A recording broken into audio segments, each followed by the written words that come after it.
Guys, the Super Review Show here for another episode of Rock Talk. This is the show where I break down albums that have anniversaries or the album is just not good. You should definitely check it out. And this one I actually have a physical LP vinyl of for this album that turns 40.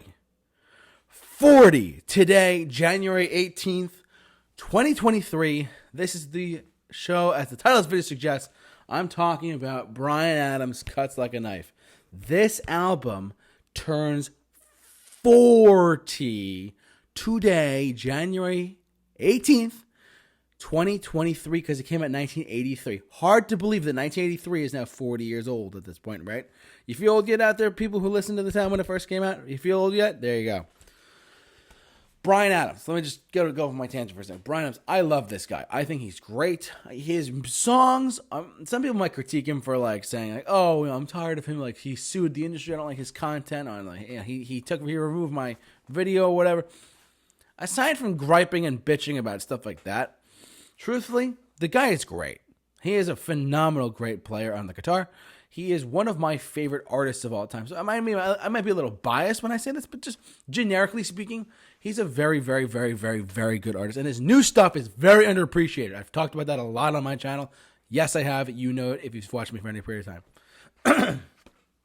That being said, Cuts Like a Knife, this album has turned 40 today. Hard to believe that this album turns 40. This was his breakthrough album. And then Reckless kind of shot him up, exploded him everywhere. And a year or two later, in 1984 or 5, with Summer 69, Heaven Runs You. This was the album before that. This was the album that says, with the track listing right here, it says, the only one, Take Me Back, this time, straight from the heart. Great track. Cuts Like a Knife, great track. I'm Ready. What's It Gonna Be? Don't Leave Me, Honey. Let Him Know. And The Best Has Yet to Come. Produced by Bob Clearmountain and Bryan Adams. Sorry, everyone. Bryan Adams, he performed this album live in its entirety. In England, I believe it was in last year in 2022. He was over at I'm not sure the venue specifically, but people, Bryan Adams is coming to town, whatever. And he made a note that said, these 3 nights, I want to play 3 different albums of mine in order. And some of the tracks were live debuts that he had never played before from this album. And it wasn't just this album. It was Cuts Like a Knife, Into the Fire from 1987. That was okay. And Waking Up the Neighbors. That was the other one he did. So he did, he didn't do Reckless, but he did Cuts Like a Knife, Into the Fire, and he did Waking Up the Neighbors. I did a review on that too. Check that out.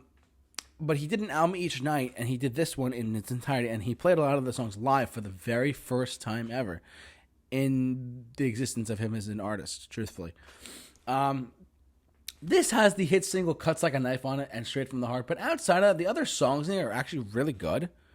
Some of my favorites are like The Only One or like Don't Leave Me Lonely. You know, outside of the 2 bigger hits on the album, like Cuts Like a Knife and Straight from the Heart, there are some really other great songs. They're called deep cuts. For those of you who don't know what I'm talking about, get a life. I don't mean that literally, but like, they're really great songs on here. Just letting you know. I am a huge fan of just him. Him in the 80s was like great, and him today still putting out great content no matter what. I highly recommend check out Shine a Light, check out Kick Ass, and check out like Brand New Day. There's just a couple of good songs right there. But back in the 80s, though, he was on fire. And Cuts Like a Knife, for those who don't know, I don't want to rip off the song, but the end of the song where it's like na na na na na na na na. That came from that song, because I was talking to someone at one point and I was playing the song it was on the back, and they're what's that? I said, that's Bryan Adams' Cuts Like a Knife. They're like, that's where that chorus is from? That's where that chant is from? I said, yeah. It's from a Bryan Adams song. It's from Cuts Like a Knife. The ending of the song is that just a repetitive chorus.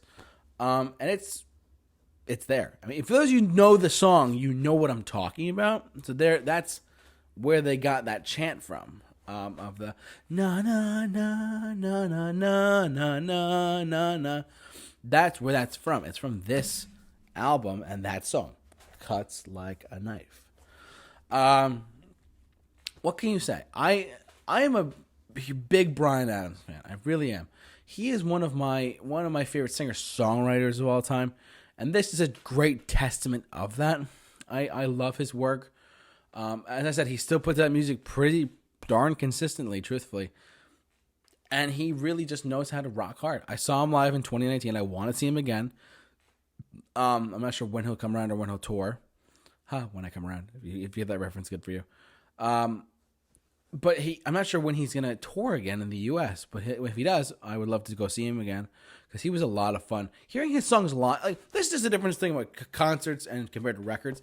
Hearing the songs live for me personally especially, make a huge difference. I love it when I hear songs live compared to just in recording because they might do things differently, like in a good and bad way. I mean, not everyone does it perfectly. I mean, Bob Dylan, I saw him. And he put out, and he played different arrangements of his songs, and I was like, oh, okay, all right. I didn't hate it, but I was like, ugh, it was just questionable. But this one, the songs live sounded better than they did on record, especially this one, Summer '69, Everything I Do for You, even Shine a Light when he played it, like Run to You. Somebody, those are songs that came better live than they do on the record, truthfully. The record's the record, but when you see it live, it's a different perspective, if you will. It's a different style, and I really, really, really like that a lot. I love when artists actually propel their music live, and it sounds differently live. Like this Cuts Like a Knife was a prime example of that, truthfully. So I was very, very, very happy when I saw him live. But I hope to see him again. And Bryan Adams, if you're out there listening to me, I love you. Your new stuff is really great, and you should definitely give me a shout out sometime on social media at the Super Review Show. Just saying. I love you to death, Bryan Adams. But anyways, what do you think? Have you heard this album, Cuts Like a Knife? Are you a fan of it? Are you a Bryan Adams fan? Jump down in the comment section below, share your thoughts on this video, and share your thoughts on Bryan Adams in general. But for all of your... don't forget to follow us on our social media accounts. Like us on Facebook, follow us on Twitter and Instagram, simply at The Super Review Show. And don't forget to hit the bell for notifications, and don't forget to click that subscribe button as well. But for all of your Rock Talk episodes and many more, keep it locked on The Super Review Show. The J-Man is off to rock. I'll see you later.